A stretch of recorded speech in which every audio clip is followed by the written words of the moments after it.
There's this word that everybody is afraid of, the word anarchy. I don't know why you're playing safe around that word. Anarchy is a political ideology. And it is a political ideology that the government wants to push us to.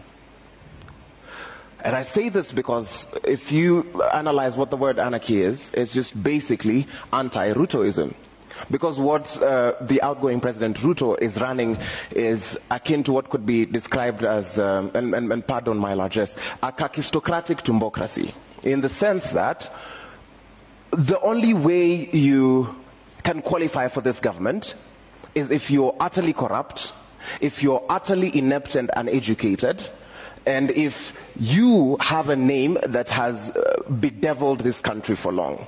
So sorry to break it to you, fellow comrades in the Catholic University of East Africa and all other school-going children, that you will never be in government because you're educated and you stand for something. Dimwits, all of you.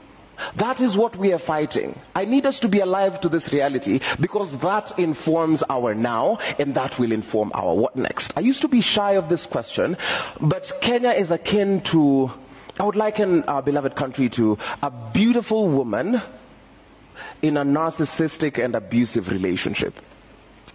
And asking that woman what next is after she bears her heart out to you and you tell her, wa, sauta do. It is imperative, it is incumbent upon us to, one, figure out how do we take our friend from this situation, because otherwise we run the risk of victim blaming. And a lot of the times the people who are asked what next are the victims. It has never been to the powerful people because they know exactly what is now, and they know that up to 100 generations they will be sorted off the blood of your backs. And they use your blood to sign political deals. That's all that's needed.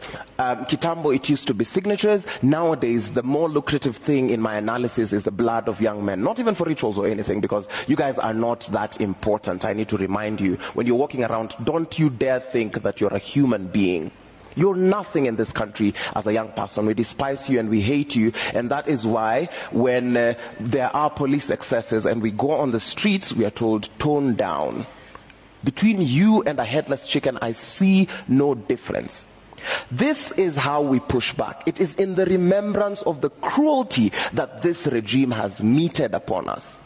When you remember that corruption is akin to genocide, when someone steals money that was meant for vaccines, when someone steals money that's meant for higher education, when someone steals money that's meant for food, it should anger you because there are millions who will never get to see the light of day. We push back because of the resolve we have while saying Daima Sisi wa Kenya. We will push back because what next looks like this.